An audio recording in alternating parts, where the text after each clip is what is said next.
Hello, salut les humains, je m'appelle Caroline Attal et bienvenue sur ma chaîne. Alors, si tu vis en Allemagne ou alors si tu vis en Occident et que tu as grandi en Afrique, tu connais sûrement ce phénomène dont je vais analyser dans cette vidéo aujourd'hui. Alors, tu sais, ce moment-là, quand tu as reçu ton premier salaire et que subitement tu commences à recevoir les coups de fil ou bien alors tu reçois des messages, ah, ton cousin n'a pas encore payé sa pension, la dette que ta mère avait fait, elle n'a pas encore tout payé. Et là, alors que tu pensais qu'avec cet argent, tu devais te faire plaisir ou alors tu devais investir ou même tu devais voyager. Mais la réalité te rattrape très vite. Et tu te dis, eh mince, qu'est-ce qu'il y a? Alors, bienvenue dans le monde de la Black Tax. Alors, c'est quoi la Black Tax? La Black Tax est une expression qui est née en Afrique du Sud. Comme le nom indique, c'est Black Tax, also Black pour noir et tax comme taxe en français. Mais sauf que ce n'est pas vraiment une taxe. Also, ce n'est pas quelque chose de reconnu comme une taxe où on sait que tu as obligation de payer. La Black Tax est plutôt une pression sociale et financière que subissent beaucoup de personnes noires ou des personnes issues de familles, disons, modestes, qui subissent, comme je dis, cette pression-là de la famille parce qu'ils auraient réussi dans la vie ou alors ils auraient un statut un peu plus élevé que les autres et donc il est de leur responsabilité, je mets responsabilité entre guillemets, d'aider les autres membres de la famille qui ne se sont pas encore en sortis. Alors on est en quelque sorte sous un poids où on se sent obligé d'aider les autres juste parce que on a un peu réussi dans la vie. Et donc cette expression est née en Afrique du Sud comme je dis parce que voilà, on a remarqué que les personnes noires lors de l'apartheid et des autres phénomènes sociaux comme la colonisation, n'ont pas accumulé assez de patrimoine financier. Par exemple, on peut dire mon grand-père m'a laissé un héritage de je ne sais pas trop quoi et puisque j'ai cet héritage-là, je vais en profiter et laisser aussi quelque chose à mes enfants. Et donc, les personnes noires, on s'est rendu compte qu'ils n'ont pas ce patrimoine-là, contrairement à d'autres personnes. Vous savez, l'apartheid en Afrique du Sud était vraiment une division de race, où les Blancs avaient des privilèges et tout. Mais ce phénomène est plus répandu en Afrique parce que voilà, l'Afrique a connu, tous les pays africains, je veux dire, ont connu plus ou moins le même sort. Pas plus ou moins, ils ont connu le même sort. En ce qui concerne la colonisation ou alors l'esclavagisme. L'esclavagisme, comme on le sait tous, est allé sur une longue période d'années. Ça veut dire que pendant que les autres s'enrichissaient, d'autres s'appauvissaient. Et après même des décennies, même après des centaines d'années, il y a toujours ce manque-là parce que voilà, le patrimoine culturel d'un peuple a explosé, mais vraiment de manière exponentielle pendant que d'un autre côté, le côté des Noirs et des Africains, ils ont été ruinés. Et c'est donc dans ce contexte-là qu'est née la Black Tax. Alors, avant d'analyser vraiment la Black Tax en profondeur en ce qui concerne les contrats et les pros, je vais résumer ce que je viens de dire en quelques phrases. Alors, le contexte de la Black Tax est dû au fait que les familles noires n'ont pas accumulé assez de patrimoine, dû à la colonisation et à l'esclavagisme, ou alors simplement de la pauvreté systémique, disons ça comme ça. En fait, ce n'est pas juste quelque chose qui a à voir avec de la générosité où on va dire, lorsque tu as réussi, tu dois aider les autres. C'est aussi une affaire structurelle. Parce que voilà, même s'il y a de cela plusieurs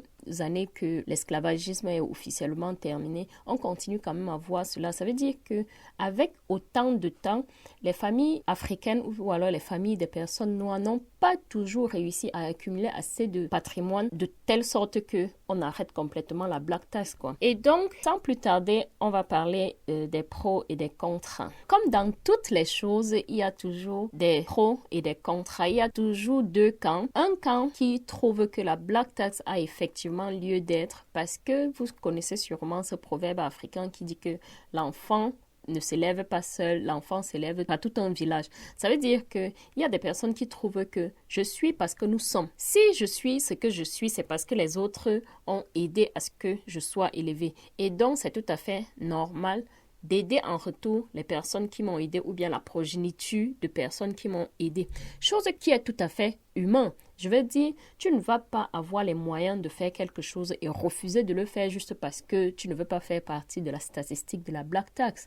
Et puis, nous sommes africains. On est nés et on a grandi dans des contextes où on sait que être premier-né, par exemple, engendre automatiquement certaines responsabilités. On va, par exemple, aider à payer la scolarité des cadets ou alors des cousins ou alors de ceci. Pas parce qu'on est obligé, mais parce que on est dans un système qui fonctionne ainsi.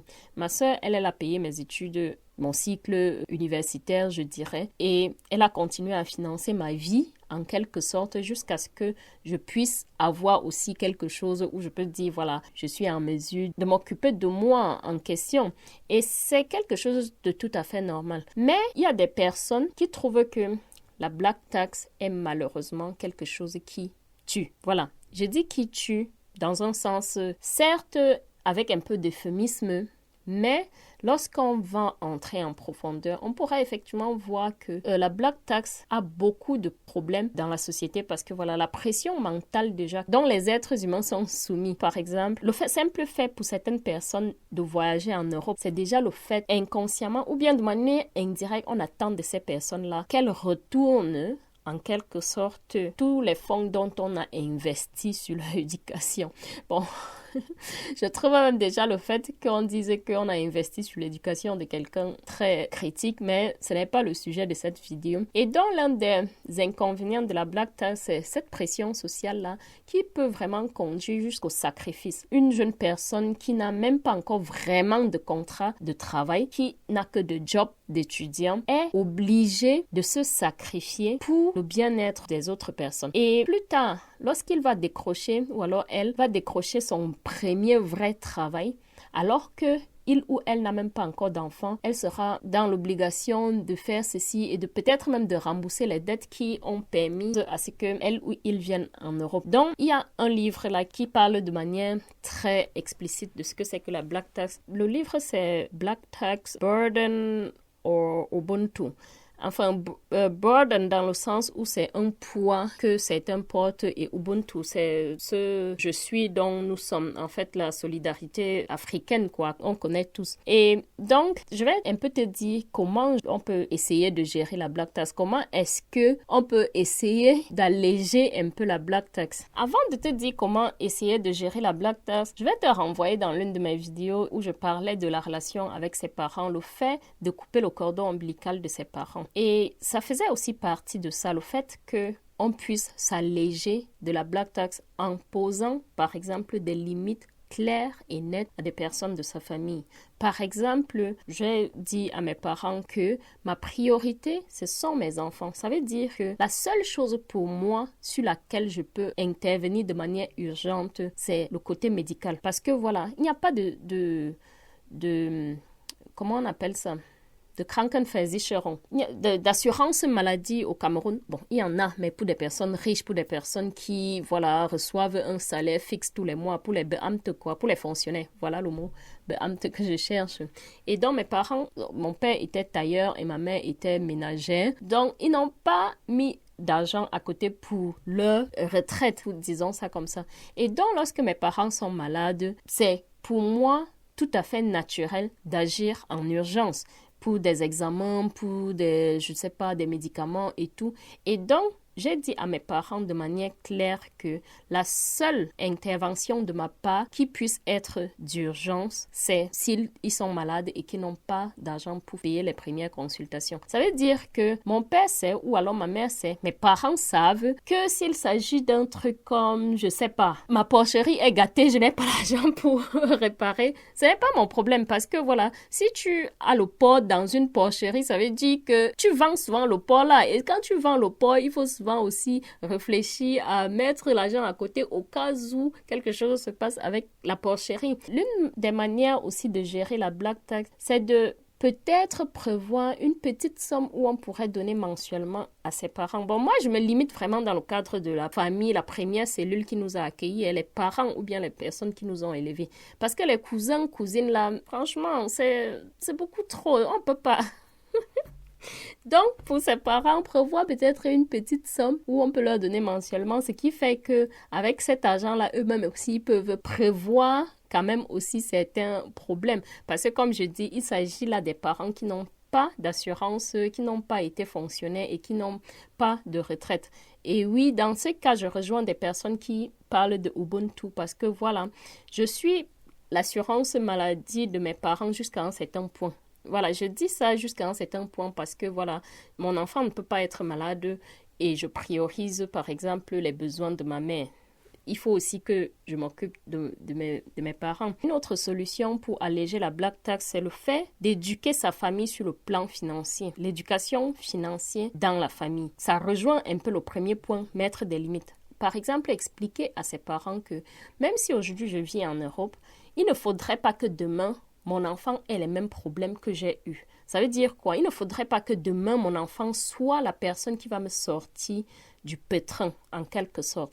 Et donc, si on veut un moment briser cette continuité, cette chaîne de black tax-là, il faut que je priorise le futur de mes enfants pour qu'ils ne soient pas demain ceux qui vont prendre de leur salaire pour me nourrir. Je ne sais pas si vous voyez un peu. Bon, je sais que en ce qui concerne ce débat-ci, les avis sont encore tellement partagés. Je trouve que c'est OK. Je trouve que ça a lieu de faire, ça a la légitimité de faire lieu d'un débat. Il y en a qui trouvent que, voilà, ils préfèrent prioriser leurs parents à leur famille. Il y en a qui trouvent qu'ils doivent prioriser leur famille par rapport à leurs parents, sauf dans les cas d'extrême urgence. Moi, je trouve que c'est tout à fait normal. Et donc aussi, il y a surtout le fait que je préconise le fait de se prioriser en premier. Ça veut dire quoi?